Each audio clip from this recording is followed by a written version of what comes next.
सूर्यवंश के राजा युवनश्व की पत्नियां तो थी, लेकिन उनकी कोई संतान नहीं थी। उन्होंने पुत्र कामेष्टि यज्ञ किया और यज्ञ से एक पानी से भरा लोटा बाहर निकला। ऋषि ने राजा को कहा कि वह कल वो पानी अपनी पत्नियों को पिला दें। अब यज्ञ के बाद थकान के चलते जब सभी रात को सो गए तो आधी रात में राजा की आंख खुली और उन्हें भयानक प्यास लगी। अंधेरे में राजा को वो ही कलश मिला और बिना देखे ही राजा कलश का सारा पानी पी जाते हैं। सुबह अपनी गलती का पता लगने पर राजा बेहद दुखी हुए। ऋषि राजा को कहते हैं कि क्योंकि कलश का सारा पानी आपने पिया है तो संतान को जन्म भी स्वयं वे ही देंगे। समय बीता और वैसा ही हुआ। राजा की जांघ से एक पुत्र का जन्म होता है। उस बालक का नाम रखा जाता है Mandhata.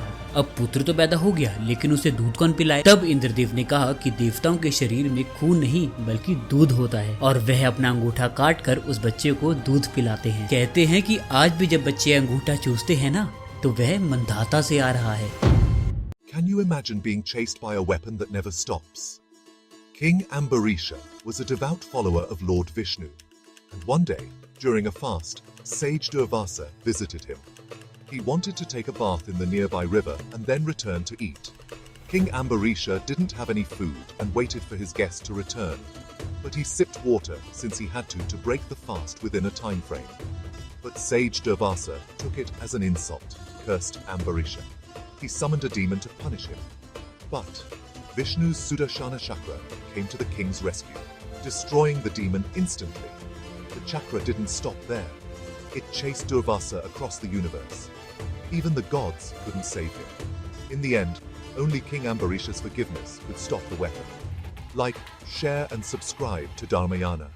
Jarasandh, Kansa's father-in-law, tried 17 times to attack Mathura, but each time Krishna foiled his plans. Realizing he needed help, Jarasandh teamed up with Kalyavan, a powerful king blessed by Lord Shiva to be unbeatable in battle. With Kalyavan leading an army of 30 million soldiers, they attacked Mathura. To protect his people, Krishna built the impregnable city of Dwarka and moved the inhabitants there. Seeing the overwhelming enemy numbers, Krishna challenged Kalyavan to a duel. However, instead of fighting, Krishna lured Kalyavan into a cave.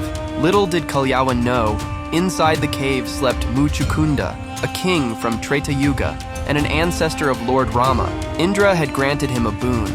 Anyone who disturbed his sleep would be reduced to ashes. Mistaking Muchukunda for Krishna, Kalyavan kicked him, awakening him and meeting his own demise, turning to ashes instantly. आप तक पहुंचती रहे।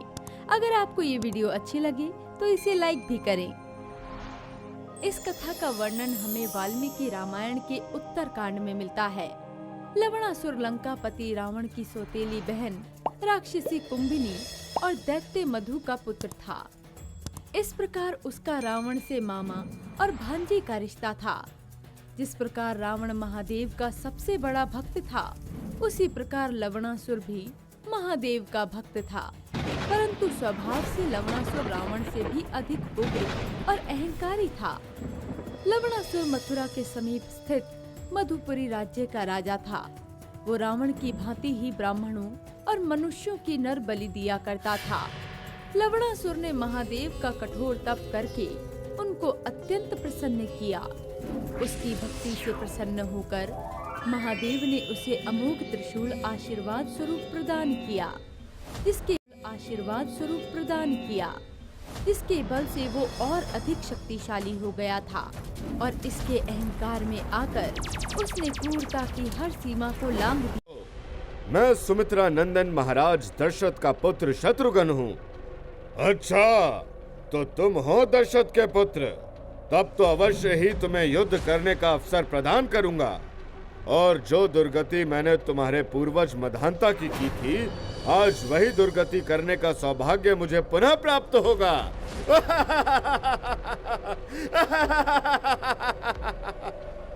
ये तो समय ही बताएगा Lavanasura.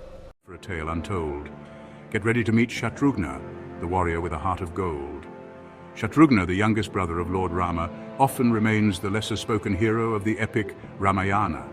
While Rama, Lakshmana and Bharata are celebrated, Shatrughna's tales of bravery and loyalty hide beneath the grand narratives. But did you know? Shatrughna was not just a brother in arms, he was a symbol of unwavering duty. Tasked with protecting the sage Vasistha, his dedication was unmatched. His greatest conquest? The fierce destruction of the demon Lavanasura, securing the safety of Mathura. All this not for glory but for duty and love towards his family and kingdom. Shatrughna's story teaches us about the silent warriors among us, those who do not seek validation but stand resilient, guarding the realms of justice and dharma. Next time you recount the heroes of old, remember Shatrughna, valor not for the echoes of fame but for the whispers of duty and devotion. If your history